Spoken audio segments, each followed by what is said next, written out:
Por primera vez en la historia de nuestro país, México tendrá una presidenta mujer.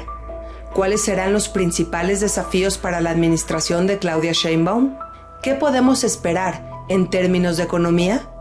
Estas y otras preguntas responde en entrevista para Enlace Judío el especialista Esdra Shabot. Hola Esdra, ¿cómo estás? Qué gusto me da saludarte. Hola Nadia, gracias y gracias a Enlace Judío por esta entrevista. Bueno, pues estamos en un momento histórico en la historia de nuestro país. Es la primera vez que México tiene a una presidenta mujer. Mi primera pregunta, Esdra, es, ¿estos son los resultados que se esperaban? Si nos basamos en las encuestas, si nos basamos en los debates que existieron, ¿estos son los resultados que los mexicanos esperaban? Yo creo que no la mayoría de los mexicanos, salvo aquellos que operaron la elección, que manejaron la elección, que supieron mover los hilos del proceso electoral y sí apuntaban en eso. Encuestas, algunas que por supuesto le atinaron, serias por supuesto que hay que reconocer, otras fueron hechas pues con esta idea de ir por el candidato y apoyarlo. Pero en todo caso, o candidata, en todo caso, lo cierto es que esta es una elección diferente a las otras, fundamentalmente por dos hechos. Uno, porque comenzó mucho tiempo atrás. Estamos hablando que desde el 2021, cuando se da este vuelco, por lo menos en la Ciudad de México y en el Congreso, en la Cámara de Diputados, a favor de la oposición, en ese momento el presidente López Obrador comienza a operar básicamente no para los 3 años que le quedaban, sino para garantizar la continuidad. Y entonces pues, lo que hace es generar esta idea de competencia interna, de encuestas, lanzar la candidatura, finalmente apoyar la candidatura de Claudia e irle construyendo un escenario de apoyo social y apoyo político en distintas partes del país. Creo que esto es lo que no se alcanzaba a ver o no queríamos ver. Aquellos que de una u otra manera pensábamos que la competencia podía estar más reñida.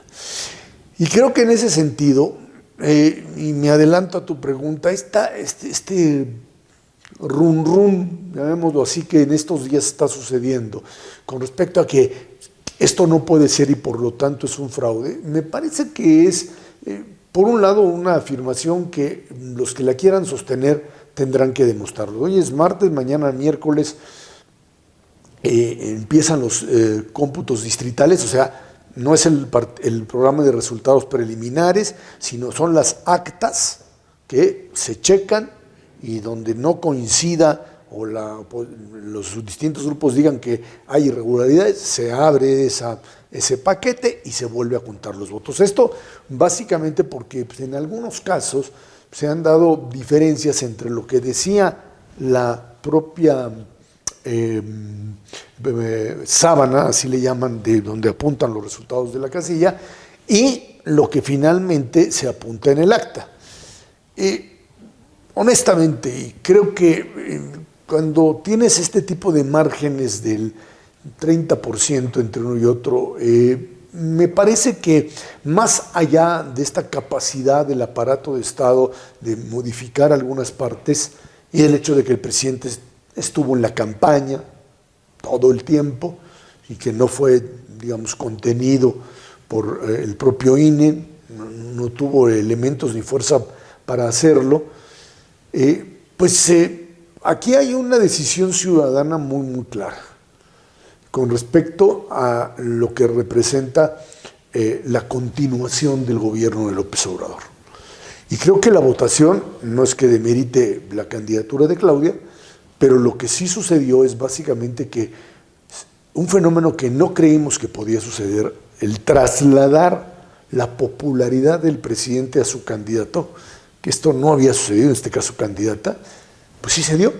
Finalmente logra niveles muy altos, más allá del tipo de irregularidades, más allá de lo que llaman elección de Estado, de que le metieron dinero, etcétera.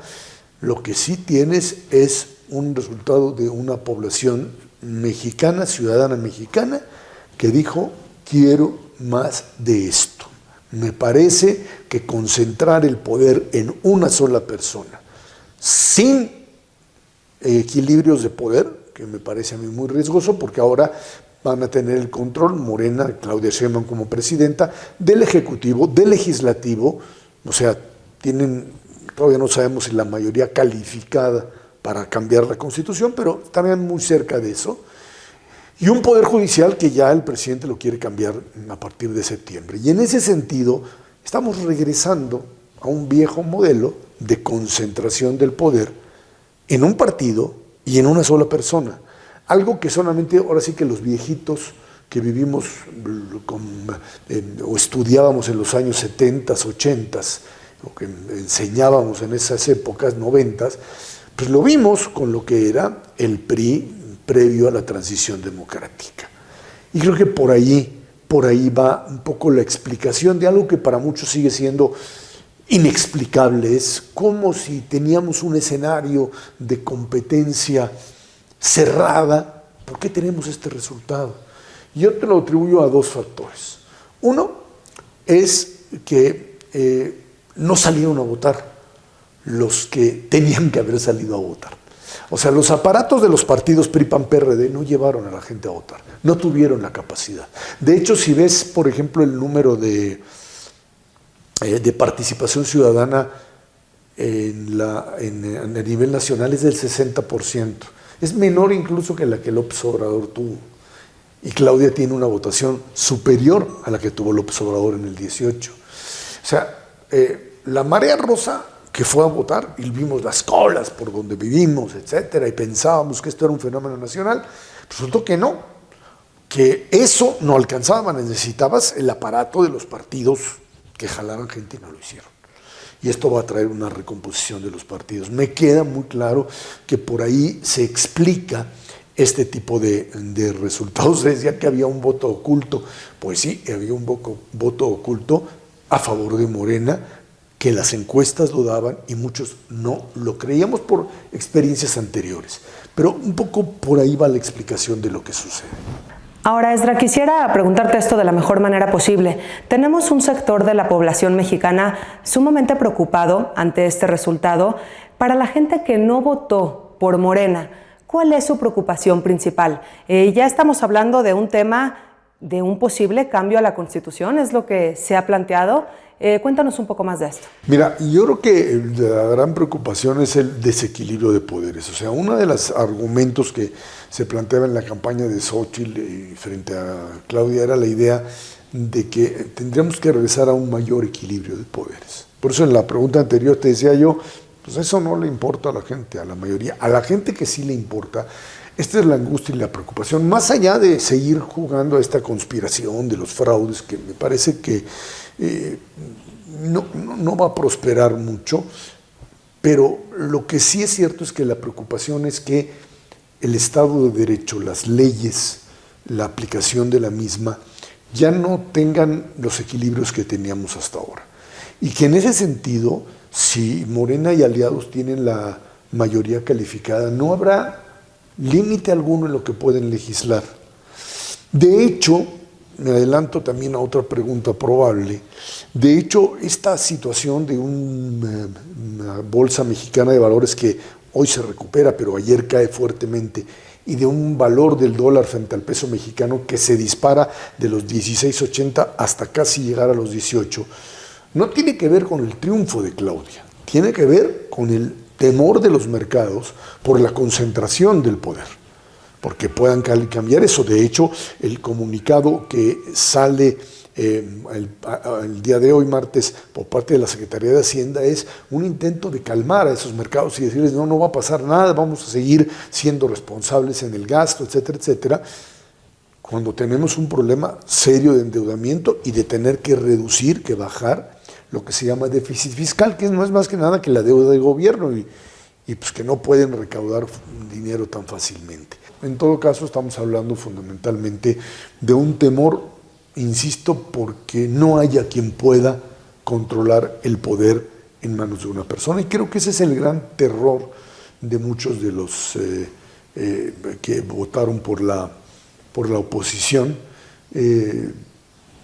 te puedo decir que el miedo para ciertos medios de comunicación y periodistas que asumen que pues, esta concentración de poder puede limitar enormemente su expresión. O sea, es el temor a un regreso a un modelo sumamente autoritario. Creo que ese es el temor que se está planteando, junto con, insisto, lo platicamos con profundidad, pero con un tema económico que por lo pronto empieza ya a brincar en estos primeros días después de la elección. Ahora, Esdra, quisiera que platiquemos un poquito más a profundidad sobre el tema económico, porque ya tenemos que el dólar incrementó su valor frente al peso. En un día tuvimos un cambio importante. ¿Qué nos espera en términos económicos? Va a ser un problema bastante serio. Uno, porque hay que recordar que el México de hoy no es el México de los años 70, por lo menos no en términos económicos. Es un país que está pegado a la economía norteamericana y no se puede despegar aunque le hagas los cambios que quieras en términos políticos. Pero esto también te genera presiones de toda naturaleza. O sea, tú tienes compromisos en el Tratado de Libre Comercio, el Tratado México-Estados Unidos-Canadá, que además el próximo año, pues si es que Trump llega a la presidencia, pues esto se va a revisar y no van a ser las mejores condiciones para el país. El temor radica fundamentalmente, primero, en que la economía mexicana deje de crecer. No creció casi nada durante todo, en promedio, durante el sexenio de López Obrador, pero ahorita nos estamos metiendo en un problema quizá todavía mayor. Por un lado tienes que bajar el gasto, porque si no el endeudamiento te va a llevar a cosas muy difíciles de manejar. Hay que recordar que estas llamadas calificadoras, que son las agencias que le dicen al mercado, este país sí puede pagar, este no. A México lo ha mantenido con lo que se llama grado de inversión, que es una economía que tiene garantizado hasta los más altos niveles el pago de su deuda. Incluso una gran cantidad de bonos mexicanos que se compran, incluso los de Pemex, que es una empresa quebrada, están avalados por el gobierno mexicano y en función de eso la gente dice, las calificadoras dicen, no hay problema, ahí no habrá ningún problema. En el momento en que alguna de estas calificadoras, Fitch, Moody's, Standard & Poor's, diga, perdón, México ya no cumple con todas las condiciones fundamentales para tener lo que se llama grado de inversión, en ese momento, por ley, muchos de los fondos de ahorro de los Estados Unidos que están invertidos en eso, se irán para afuera y entonces tendremos un problema. Hay que evitar, ese sería, digamos, el primer paso a evitar. Y el segundo tiene que ver con Estado de Derecho, insisto. El temor del inversionista extranjero que debería estar inundando el país de inversiones reales concretas por el tema del llamado nearshoring o relocalización, que es que hay que salirse de China, porque ya no hay condiciones, el pleito con Estados Unidos, y entonces las empresas empiezan a tratar de buscar otros lugares. Muy poquitas llegaron a México por el tema legal, por el tema de que no hay electricidad suficiente, y entonces lo que han hecho es que se han regresado a los Estados Unidos, incluso con costos un poco más altos. Es un enorme desafío. O sea, apostarle que Claudia Sheinbaum le apueste a la continuidad permanente de lo que López Obrador logró hacer, me parece que esa es parte de la gran preocupación. Un artículo en The Economist decía, esta revista especializada en finanzas, decía, es el momento en donde Claudia Sheinbaum tiene que girar, dar el vuelco en sentido contrario antes de que se produzca una crisis económica. Y creo que ese es el problema fundamental. Esdra, me parece imposible continuar esta entrevista sin preguntarte del tema del narco en México, que ha sido tan difícil de abordar y de controlar sexenio a sexenio. ¿Será que nos rendimos ya ante esta problemática o habrá una nueva estrategia para enfrentar este problema? Yo creo que estamos ante una situación muy grave en ese sentido. Uno de los temas que tendremos que enfrentar es el tema de la inseguridad. Hemos visto a lo largo de la campaña política pues el asesinato de una enorme cantidad de candidatos o aspirantes a candidatos que simplemente fueron pues asesinados por el hecho de intentar competir en zonas en donde los criminales imponen su decisión. Y cuando se dice que el país en un 30% está controlado por el crimen organizado, bueno, pues lo que estás hablando, más allá ya del tema político, es de la inviabilidad de un país que tenga capacidad de sobrevivir como un Estado, como lo decía en la pregunta anterior o en la respuesta anterior, integrado México, Estados Unidos, Canadá. Si tú no puedes garantizarle la vida a los habitantes en estados como Michoacán, en estados como Guerrero, en estados como Chiapas, incluso en las zonas de Tamaulipas o Sinaloa, más que a partir de acuerdos con el crimen organizado, me parece que iremos perdiendo la capacidad incluso de convertirnos en un verdadero Estado nacional.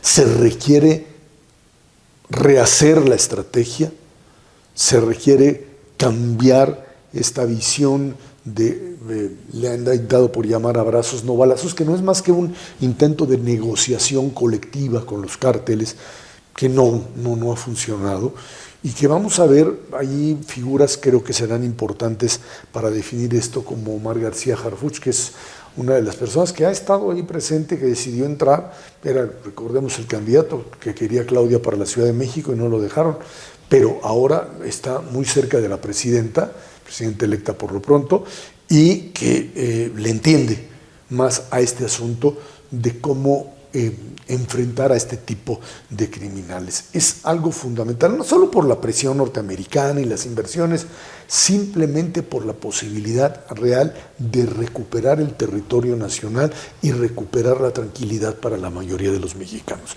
Me parece que esto es también, junto con el tema de la reconciliación, parte de lo que tendrá que atender Claudia en el primer año de gobierno. Y esperemos que pues, entre en esa línea y no se vea limitada por otro tipo de presiones. Ahora, en México tenemos pues muchos desafíos, por llamarlo de algún modo, en diferentes rubros. Si pudieras elegir uno en particular, Esdra, ¿cuál es la preocupación, cuál es el desafío más importante que enfrentará la administración de Claudia Sheinbaum cuando sea presidenta de México? Mira, yo creo que el principal problema, ya mencionamos un montón, es lo que han dado por llamar la reconciliación nacional. Entendemos que pues, son una aplanadora, que tienen prácticamente el control de todo, pero el país es muy grande y el país es muy diverso. Esta apuesta López Obradorista de descalificar a la oposición y de decirle que son traidores y que no son mexicanos y que etcétera, etcétera, lo único que generó fue esta polarización brutal. Yo creo que lo primero que tendría que hacer Claudia Sheinbaum, no soy quien va a decírselo, por supuesto, pero es terminar con ese tipo de discurso y decir, hay una oposición que es minoritaria, pero que es parte del país y con ella vamos a trabajar. Es el reconocimiento de las minorías como una parte fundamental de la democracia y no seguir manejando este concepto de democracia como lo que yo soy, lo que yo represento, lo que pues, establezco como prioridad. Yo creo que ese es su principal desafío. Si Claudia Sheinbaum se quiere salir del encartonamiento en el que la puso el propio presidente, tendrá que dar un giro en ese sentido. Vamos a ver, es una decisión muy personal, tiene toda la legitimidad, tiene todo el poder en las manos, tiene todos los votos necesarios en todos lados, y ella puede decidir absolutamente qué es lo que quiere hacer con su proyecto de país y, por supuesto, con pues, lo que representa el proyecto de desarrollo de buena parte de la sociedad mexicana, tanto aquellos que tienen un nivel de vida medio o alto, como aquellos que pues, no han sido sacados de la pobreza nadie. Así es, que es un sector muy grande y por supuesto recalcar que la responsabilidad del futuro de nuestro México pues cae en todos nosotros, así que pongamos nuestro grano de arena y gracias Esdra, gracias por siempre ayudarnos a entender pues todo el escenario que vivimos. Nos vemos a la próxima. Muchas gracias a nadie y gracias a Enlace Judío por esta plática. Gracias.